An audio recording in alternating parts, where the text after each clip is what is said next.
100 years from now, we'll probably all not be here. How do you want to be remembered? The worst thing that Donald Trump can do for his campaign is open his mouth. We say it all the time on this show because it is so incredibly true. It's the reason Donald Trump is doing fewer and fewer rallies. It's the reason he won't debate VP Harris again, other than the fact that he's scared of her.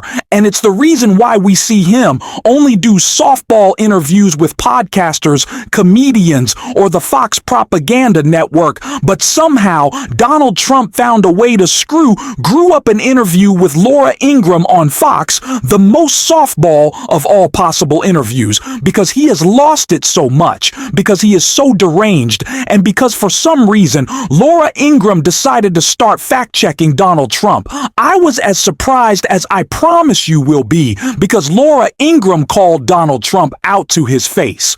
And of course, he does not take kindly to that, especially in his deranged state right now.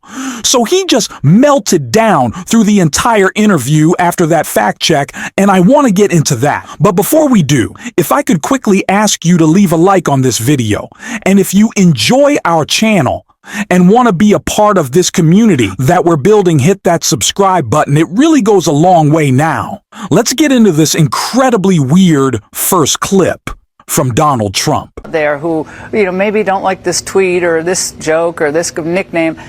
Tonight, what do you say to them about the safety of our homeland? I say to the women, and I think I do very well with the women, actually. I think it's a lot of fake polling. I think I do very well because I say, I will keep you safe. I'm not going to allow prisoners to come out from Venezuela and many other countries all over the world, the Congo, the Middle East. They come out from the Congo in tremendous numbers. They're coming out of the Middle East, Yemen, and lots of countries that aren't particularly friendly to us. I'm going to keep you safe. I'm not going to let people hurt you. I'm going to have a very strong... They were bugged by that, the protector line. Like some of the... Well, people went crazy about that. He said he's going to be my protector. That's looking down on us. So that's patronizing. I'm looking up at them. I am going to protect. I'm going to protect men too. It's my job to protect as president. They don't protect right now. When they let 13,099 criminals, murderers, these are people in prison, some getting ready for the death penalty, and they allowed them to come into our country. When I get them out and when I say it's not happening and when I close the border so that bad people, we want people in our country, but they have to be people that are capable of loving our country and that are good people. They have to go past tests. So I say to people, and I'm not ashamed of that. I saw a couple of wise guys on the left saying, oh, who is he? I want to protect women. I'm going to protect women, and I'm going to protect men, and I'm going to protect children, and that's my obligation to do it with the military and with law enforcement. 100 years from now. First of all, Donald, I don't think anyone wants you to be their protector, much less thinks you can be their protector. And it's so weird to hear Donald Trump talk about his relationship with women, voters at large, and try to say that, oh, any poll that shows him down, and he is down significantly with women voters across the country, that poll is lying. How could that be true? Well, maybe it's your personal history, your political history with women. Have you considered any of the actions of your entire life? No, clearly. Not have you also considered just how strange you are and the people you hang out with again? Clearly not. That's why he thinks people want him to be their protector. But Donald, I can answer for everyone in America. We certainly do not. And speaking of someone who actually has done something to protect communities, Pete Buttigieg was surprisingly praised by Elon Musk. Not surprisingly because we know Pete Butta does a great job, but surprisingly because Elon told the truth. That's weird. But Donald Trump was asked about it and he was not happy. Let's check it out. Response has been so bad to the hurricane. This response has been horrific. But didn't Elon praise Pete Buttigieg, saying he cleared the way for some of my helicopters to come in? He praised Buttigieg. Well, that was 2 days late because what happened is he sent his great, gadgets in. He has the Starlinks. It's incredible for communication. But they were asking me, the people of North Carolina and representatives, they said, could you possibly speak to Elon Musk and get it? And Elon came through, and then they sent it in, and they wouldn't allow it to go in. And it took 2 days, and then Buttigieg, as you say, Buttigieg called, and I guess after 2 days late, though, And were they shamed, are you saying, into of course they were. it It was huge publicity that they wouldn't allow. He had helicopters bringing stuff in that's not even gettable. You can't even get it. First of all, the mispronunciation of names. Do these people, can they just not be the word for even half a second? This is the only gimmick that MAGA has to try to antagonize Democrats. It seems, of course, they can't ever create a functioning political argument to make for us to debate, so they can only mispronounce our names. And with a last name like mine, I am in store for a lot for the rest of my political career. But Donald Trump clearly not acknowledging the incredible job that the Biden-Harris administration, Pete Buttigieg as well, has done in responding to communities affected by Hurricane Helen. And this is the moment where Donald Trump was fact-checked by Laura Ingraham. And I want to check that out, because I was so surprised to see her call out his lies. Let's take a look. And yet they're offering people $750 for immediate needs. For the worst, but for the worst hurricane that anybody's seen. But she shouldn't be there anyway. She should be, I would say, North Carolina is bad, is so bad. And she was there today for 3 hours, I believe, Kamala Harris.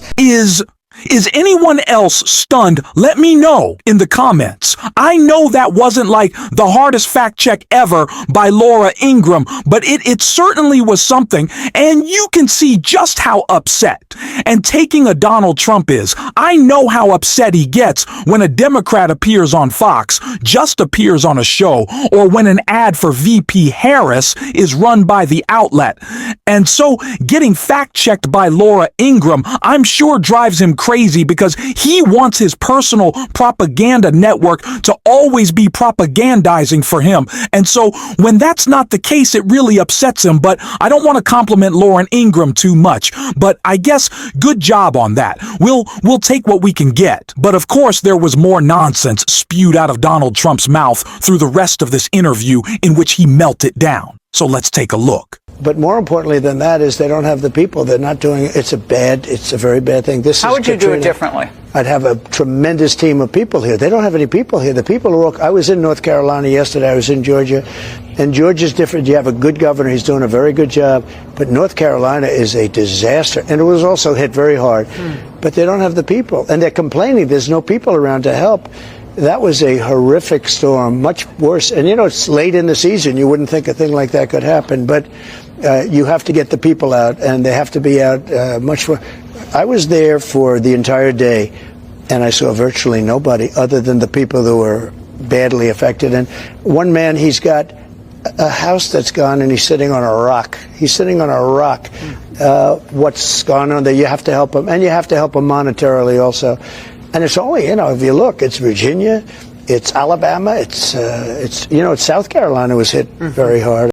So, Donald, you have spent the last week lying and attacking the Biden-Harris administration for their response. It seems like you would have done something different. What was that again? You don't have an answer. You can't articulate any thought. There's nothing you would have done differently. You would have withheld aid instead of giving it like you did in 2017, like you wanted to folks affected in California in 2018. Okay, that's good to know. Good to enough for the future. You wouldn't have done anything, but that's the type of guy he is, all about him. We know this. We know the selfishness. We understand the narcissism. We see it every time he opens his mouth, and it's why I always say it's the worst thing he can possibly do for his campaign, especially when he has asked questions about his legal issues that usually get him into more legal trouble, like this possibly could right here. The lawfare that continues to be waged against you, it's almost every time, you know, you're up in the polls, something else comes down. On a personal level, how do you deal with that? Just processing it. Superseding indictment. Another memo comes out. From another a deranged former aide. lunatic. Another former aide says this or that. So how do you, on a personal level, deal with it? Well, what's happened is it's been totally discredited. The biggest case was in Florida. We won the case in its entirety. We're leading in most of the other cases, and a couple of them are just really bad judges that are, you know, Democrat judges, Democrat areas. But I have many cases. It's all what they did is they said, let's go after this guy and let's cost them a lot of money but more importantly, a lot of time and a lot of thought. I know he can't conceptualize in his brain that he might be at fault for something in his life, but maybe have you ever stopped to think that you're just a criminal? And that's why there's so many indictments. That's why there's so many lawsuits.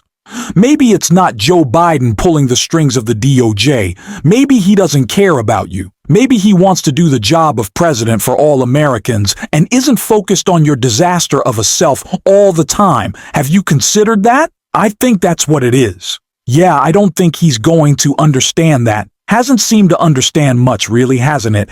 Is just a mess, as we continue to see in these interviews, and it really ended on a strange note when Laura Ingraham asked this question right here. 100 years from now, we'll probably all not be here.